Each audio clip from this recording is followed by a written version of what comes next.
উফ, এই ফাজিল, এখানে হাত দিচ্ছ কেন? হ্যাঁ, আরে বাবা, এখানে হাত কেন দিচ্ছে আপনি বোঝেন না? তুমি যে একটা ফাজিল লুচু ছেলে, সবসময় উল্টাপাল্টা জায়গায় হাত দেওয়ার ধান্দায় থাকো। আরে বাবা, উল্টাপাল্টা জায়গায় কোথায় হাত দিলাম? এখানে হাত না দিলে আদর করব কি করে আপনি বোঝেন না? হ্যাঁ, তোমার কাজই হচ্ছে সবসময় লুচুগিরি করা। আমি কি সেটা জানি না মনে করেছো? আপনি আমাকে এভাবে বলতে পারলেন? আমি কি এতটাই বাজে যে আপনাকে কখনো টাচ করতে পারবো না? নাকি আপনার আমার ভালোবাসাটা চাই না? হ্যাঁ, বলতে পারলাম, কারণ তুমি একটা লুচু। আমি কি তোমার স্বভাব সম্পর্কে জানি না? অফিসের সুন্দরী কলিগগুলোকে দেখলেই তুমি তাদের গায়ের উপর ঢলে পড়ো। তোমার কর্মকাণ্ডকে আমি কিন্তু জানি, বুঝলা? তুমি সব সময় এরকমটা করো। তুমি কেমন সেটার আমার আর জানতে বাকি নেই। তার মানে আপনি আমাকে সন্দেহ করছেন, তাই তো? আপনার মনে হচ্ছে আমি আপনাকে ভালোবাসি না, তাই তো? হ্যাঁ, ঠিক তেমনটাই তো। আর এতে সন্দেহ করার কি আছে? তুমি আমাকে ভালোবাসো না, আমি তো সেটাই বললাম। আপনি আমাকে এত সন্দেহটা করতে পারলেন? আমি আপনাকে ভালোবাসি বলেই আপনার কাছে এসেছিলাম, আদর করতে চাইছিলাম। আপনি সব সময় আদরের কথা বলেন, তাই এসেছিলাম। কিন্তু আপনি এমনটা বলতে পারলেন, আমি বুঝতে পারছি। আপনি হয়তো এখন আর আমার ভালোবাসাটা চান না, তাই না? আর আমি কিন্তু একবারও সেটা বলিনি। তুমি সব সময় দুষ্টুমি করতে থাকো, আর আজকে অফিসের মধ্যে এরকমটা করছো কেন? তাহলে কি সমস্যা পড়তে হবে না, বলো? ও, এখন সমস্যা হয়ে যাচ্ছে। বিয়ের আগে আপনি বারবার আমাকে কাছে টেনে দিতেন, কেবিনের দরজা আটকে দিয়ে আমার সাথে রোম্যান্স করতেন। তখন সমস্যা হতো না, তখন কেউ দেখে ফেলতো না, তাই না? আপনার বেলায় 16 আনা আর আমার বেলায় 4 আনাও না। সবসময় শুধু আপনি আমাকে দোষারোপ করেন। আচ্ছা ঠিক আছে। আরে বাবা, তখন তো তোমাকে প্রচন্ড পরিমাণে ভালোবাসতাম। আর তোমাকে নিজের কাছে টেনে নিতাম, কারণ তখন তোমাকে ভালোবাসাটা বোঝানোর চেষ্টা করতাম আমি, কিন্তু তুমি তো সেটা বুঝতেই চাওনি। ও, তার মানে আপনি বলতে চাচ্ছেন আমি আপনার ভালোবাসাটা বুঝি না, আর এখন আমি আপনাকে ভালোবাসি না, তাই না? আর আপনি আমাকে এখন ভালোবাসেন না। এখন আমাদের বিয়েটা হয়ে গেছে বলে সব ভালোবাসা শেষ হয়ে গেছে, তাই তো? ফারহান, আমি কিন্তু তেমন করে বলতে চাইনি। তুমি শুধু শুধু কথার উল্টো মানে বের করছো। দেখো, এমনটা কিছুই না। তুমি আমার কথাটা বোঝার চেষ্টা করো, এটা অফিস। অফিসটা তো আপনার, ওই জন্য ভেবেছিলাম আপনাকে কাছে টেনে নেই, একটু আদর করি। কিন্তু আপনি এমন করে বলতে পারলেন, আমি আর কখনো আপনার কাছে আসবো না। আর আপনি যদি চান তাহলেও আদর করব না। তোমার আদর চাইতে আমার বইই গেছে। মায়ার কথাতে ফারহান ওকে ছেড়ে দিল। তারপর বেশ কিছুক্ষণ ওর চোখের দিকে তাকিয়ে রইল। তারপর একটা সময় তাচ্ছিল্যের হাসি দিয়ে বলল, হ্যাঁ, সেটাই তো। এখন তো আমি পুরনো হয়ে গেছি, আর ভালোবাসাটা শেষ হয়ে গেছে না। আর যে মোহটা ছিল সেটাও কেটে গেছে। আর এখন আপনিও বুঝতে পারছেন আমার সাথে আপনার থাকাটা পসিবল না। অনেক বেশি কষ্ট হয়, আমি সেটা খুব ভালো করে বুঝতে পারি। আপনি নিজের মতো চলতে পারেন। আমি কি আপনাকে কখনো বাধা দিয়েছি? দেইনি। আমি তো আপনাকে বিয়ে করতে চাইছিলাম না, কিন্তু আপনি জোর করে এরকম একটা কাজ করতে বাধ্য করলেন। ফারহানের কথাতে মায়া বুঝতে পারল ওর অনেকটাই রেগে গেছে। তাই মায়া ফারহানের মুখের পাশে হাত রাখতে গেলে ফারহান তখন একটু সরে গেল আর বলতে লাগলো, ভয় নেই, আমি রাগও করিনি, আর আমার খারাপও লাগেনি। আপনি যেমনটা ভাবেন আমি তেমনটাই বলেছেন। আচ্ছা থাকেন, আমি আর ভুলেও আপনাকে ডিস্টার্ব করতে আসবো না। আপনার অফিসে অনেক কাজ আছে, আপনি সেগুলো করেন। ফারহান চলে যেতে গেলে মায়া ওর হাতটা ধরে ফেলল। তারপর আবার এক ঝটকায় নিচের হাতটা ছাড়িয়ে নিয়ে তারপর কেবিন থেকে বেরিয়ে গেল। আর মায়া নিচের চেয়ারে গিয়ে বসে ভাবতে লাগলো, এটা কি করলাম আমি? পাগলটা তো প্রচন্ড পরিমাণে রেগে গেছে। ওকে কি এভাবে রাগিয়ে দেওয়াটা ঠিক হলো? আমিও তো ওকে প্রচন্ড পরিমাণে ভালোবাসি, তাহলে কেন এমনটা করলাম? সারাটা দিন ফারহান আর মায়ার কেবিনে গেল না, যার জন্য মায়া বুঝতে পারলো ও প্রচন্ড পরিমাণে রেগে আছে। আপনারা হয়তো ভাবছেন এখানে কি হয়েছে, তাই তো? আসলে মায়া ফারহানের অফিসের বস, আর ওরা দুজন দুজনকে ভালোবেসে বিয়ে করেছিল। ওদের বিয়েটা এক প্রকার হুটহাট করেই হয়েছিল। ফারহান বাসর ঘরে যাওয়ার আগ পর্যন্ত জানতো না ওর মায়ার সাথে বিয়ে হচ্ছে।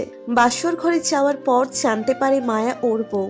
মায়া খেয়াল করতো ফারহান সব সময় ওকে ফলো করে, ওর আশেপাশে ঘুরঘুর করে। বিষয়টাতে শিওর হওয়ার জন্য মায়া ফারহানের ফ্রেন্ডের কাছ থেকে জানতে পারে ফারহান ওকে ভালোবাসে, কিন্তু নিজের অবস্থানের কথাটা ভেবে বলতে পারে না। মায়া যেদিন থেকে জানতে পেরেছে ফারহান ওকে ভালোবাসে, সেদিন থেকে ওকে নিজের ভালোবাসায় আগলে নেওয়ার চেষ্টা করত, যার জন্য অফিসের মধ্যেই বারবার ফারহানকে কেবিনে ডেকে নিয়ে তারপর ওকে হয় জড়িয়ে ধরতো, না হলে কিস করে দিত। আর এমন এমন সব কাজ করত যাওয়ার জন্য ফারহানকে অনেক বিপদে পড়তে হতো। আর যেদিন মায়ের বাবা জানতে পারে, সেদিন মায়া ভয়ে অনেক কান্নাকাটি করেছিল, বলেছিল ফারহানকে কতটা ভালোবাসে। মায়া ফারহানকে প্রপোজ করার পর থেকে ফারহান ওকে দূরে সরিয়ে দিচ্ছিল, কারণ ও জানতো এই রিলেশনটা হওয়াটা কখনো সম্ভব না।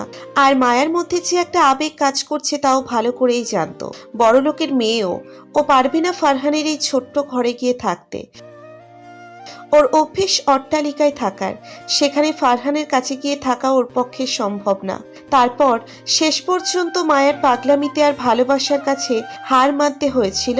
1 সপ্তাহের মধ্যে ওদের বিয়ে হয়েছিল, কিন্তু ফারহান জানতো না মায়ার সাথে ওর বিয়েটা হয়েছে। তারপর যখন ফারহান বাসর ঘরে আসে, তখন মায়া ওকে শক্ত করে জড়িয়ে ধরল। ফারহান ওকে ছাড়িয়ে নেয়, তারপর ওর মুখের দিকে তাকাতে খেয়াল করে মেয়েটা আর কেউ নয়, মায়া। তো বিকেল হয়ে গেছে, এর মধ্যে লাঞ্চ টাইমটা শেষ হয়ে গেছে, কিন্তু ফারহান আর খেতেও আসেনি, যার জন্য ফারহানের আরো খারাপ লেগেছে। বোঝাতে পারছে না ও মায়ার বিহেভিয়ারে কতটা কষ্ট পাচ্ছে, তাই ও দুপুরে খায়নি। আর মায়ার কাজের চাপের জন্য কথাটা বলতেও ভুলে গেছে। তো বিকালের দিকে কাজের জন্য মায়া ফারহানকে ডেকে পাঠালো। তখন কেবিনের সামনে এসে অনুমতি নিয়ে ভিতরে ঢুকে তখন মায়া ওর দিকে তাকিয়ে রইল। আর ফারহান বলল, আপনি আমাকে ডেকেছেন? হ্যাঁ ডেকেছি, কিন্তু তুমি ওরকম ভাবে বলছো কেন? ম্যাম, কিছু বলার থাকলে বলেন। আর আমি কিভাবে কথা বলছি আপনার কাছে খারাপ লাগবে বলেন? আমি আর কোনো কথা বলবো না। এর থেকে ভালো করে কথা আমি বলতে পারি না। তুমি কি আমার উপর রাগ করে আছো, তাই এইভাবে কথা বলছো তুমি আমার সাথে? আপনার কেন মনে হলো আমি আপনার উপর রেগে আছি? আপনার উপর রাগ করতে যাব কেন? আমি বুঝতে পারছি তো তুমি আমার কথা তখন রাগ করেছো, তাই না? দেখো আমি তো এই কথাগুলো আপনি মজা করে বলেছেন, আমি সেটা খুব ভালো করে বুঝতে পেরেছি। আমাকে আর কিছু বোঝাতে হবে না প্লিজ। আপনাকে আর এসব কথা বলবেন না। কোনো কাজ থাকলে বলুন, আমি সেটা করে দিচ্ছি। আর আপনি তো তখন বললেন এটা অফিস, অফিসের মধ্যে এসব কথা না হওয়াটাই ভালো। পারিবারিক কথা, সেটা অফিসে না বললেই আমি খুশি হব। মায়া বুঝতে পারল ফারহান অনেকটা রেগে আছে, তাই ও চেয়ার ছেড়ে উঠে আসলো। তারপর ফারহানের সামনে আসলে ও মাথাটা নামিয়ে নিল। তখন মায়া হঠাৎ করেই ওর সামনে এসে যখন ওর শার্টের কলারটা ধরল, ফারহান বুঝতে পারল মায়া কি করতে চাইছে, তাই জোর করে ওকে ছাড়িয়ে নিল। মায়া বেশ অবাক হয়ে গেল আর বলতে লাগলো, কি হলো, ছাড়িয়ে নিলে যে? এখনো রাগ করে আছো আমার উপর? দেখেন ম্যাম, আমি অফিসের মধ্যে চাই না এরকম কিছু হোক। তারপর কেউ জানাজানি হয়ে গেলে অনেক সমস্যা হবে। আপনি প্লিজ এমন পাগলামি করবেন না। আর এটা অফিস, এখানে কোনো রোমান্স করার জায়গা না। তাতে কি, তুমি তো আমার বর, আর বরের সাথে যেখানে সেখানে রোম্যান্স করা যায়, এতে আর ভাবার কি আছে বলো? আমি বুঝতে পারছি তো তুমি তখনকার কথাতে রাগ করে আছো, তাই তো আমি তো তোমাকে কথাগুলো ওভাবে বলতে চাইনি। বলো বাবু, তুমি প্লিজ রাগ করে থেকো না আমার উপর। দেখেন ম্যাম, এসব ন্যাকামি অফিসে করবেন না। আমি চাই না এসব কথা এখানে উঠুক। ও, তার মানে আমার ভালোবাসাটাকে তোমার কাছে ন্যাকামি মনে হয়? আপনি যা ভাবার ভাবতে পারেন, কাজ ছাড়া অন্য কথা আমি বলতে চাচ্ছি না। আপনার পার্সোনাল বিষয়ে আপনি যা খুশি আমাকে শোনাতে পারেন, কিন্তু এতে আমার কোনো মতামত নেই। মায়া ফারহানের রাগটা ভাঙানোর জন্য যখনই ওকে জড়িয়ে ধরতে যাবে, তখন ফারহান ওকে ছাড়িয়ে নিল। তারপর কেবিন থেকে বেরিয়ে গেল।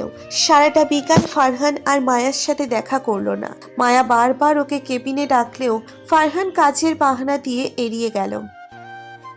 মায়া ভাবলো বাসায় গিয়েও ডাকটা ভাঙাবে। অফিস ছুটি হয়ে যেতেই মায়া কেবিন থেকে বেরিয়ে আসে। তারপর ফারহানের কেবিনের সামনে আসতেই ও অবাক হয়ে যায়। পিয়নকে জিজ্ঞেস করতেই পিয়ন বলে ফারহান আগেই বেরিয়ে গেছে। মায়া হতাশ হয়ে যায়, তারপর একা একাই বাসায় চলে যায়। অন্যদিকে ফারহান আজকে মায়ার এরকম একটা কথাই বুঝতে পেরেছে কেউ কারো নয়, কেউ হয়তো টাকার প্রয়োজনে কাছে আসে, আর না হয় কেউ ভালোবাসা নামক অদ্ভুত মায়ার জন্য কাছে আসে। তারপর মোহটা কেটে গেলে সময়ের সাথে সাথে ভালোবাসাটা বিলীন হয়ে যায়। ফারহান ভেবে নিয়েছে মায়া যেহেতু চায় না ওর কাছে আসতে, তাহলে ফারহান ওর থেকে সবসময় দূরে থাকার চেষ্টা করবে আর ভালোবাসাটা প্রকাশ করবে না। তো মায়া বাসায় এসে দেখে ফারহান রুমে কপালের উপর হাত রেখে শুয়ে আছে। তখন মায়া তাড়াহুড়ো করে গিয়ে ওর পাশে বসে আর বলতে শুরু করে, বাবু কি হয়েছে? তোমার শরীর খারাপ করেছে? আমাকে বলো, কোথায় খারাপ লাগছে? মায়ার কথাতে ফারহান ওর দিকে তাকালো। তারপর উঠে বসতেই মায়া ওর গালে কপালে হাত দিয়ে দেখতে লাগলো ওর শরীর খারাপ করছে কিনা। শরীর খারাপ লাগলে কি ডাক্তারি করবেন? আপনি আবার ডক্টর হলেন কবে থেকে? সেটা তো জানতাম না। আমি বুঝতে পারছি তুমি তখনকার বিষয়টা নিয়ে রেগে আছো, তাই না? দেখো, আমি তো মজা করে বলেছিলাম, তার জন্য তুমি এমন রাগ করে থাকবে আমার উপর? আমি তো বলছি আমি এসব বিষয় নিয়ে কোনো কথা বলতে চাই না। আর রাগ অভিমান কার উপর করব, যেখানে নিজের উপর রাগটাকেই কন্ট্রোল করতে পারি না। আর একটা কথা কি জানেন তো, মজার ছলে হলেও মাঝে মাঝে মানুষ সত্যি কথাটাই বলে দেয়। আজকে আমি সেটা বুঝতে পেরেছি।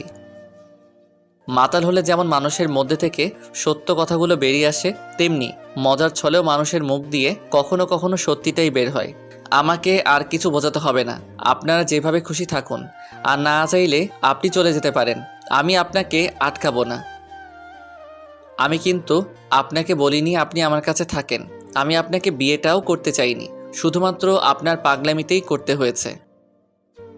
মায়া ফ্যালফ্যাল করে ওর দিকে তাকিয়ে রইল। তখন ফারহান ব্যালকনির দিকে চলে গেল। এর মাঝে আম্মু মায়াকে ডাকলে মায়া নিচে চলে গেল। মায়া গিয়ে আম্মুর সাথে রান্না করতে লাগলো। মায়া অনেকটা অন্যমনস্ক ছিল, তাই আম্মু বারবার জিজ্ঞেস করছিল কি হয়েছে। তারপরও মায়া কিছু বলতে পারছিল না। ভেবেছিল রাতে ফারহানের সাথে কথা বলবে। তো রান্না করা শেষ হয়ে গেলে সবাই একসাথে খেতে বসলো। ফারহান কোনো কথা না বলে খেয়ে রুমে চলে আসে। মায়া খাবার টেবিলে সারাক্ষণ শুধু ফারহানের মুখের দিকে তাকিয়েছিল। তারপর খাওয়া শেষ করে মায়া আম্মুর সাথে কিছুক্ষণ কথা বলে রুমে এসে দেখে ফারহান বিছানার একপাশে শুয়ে আছে। এবার মায়া গিয়ে ফারহানের পাশে শুয়ে পড়ে।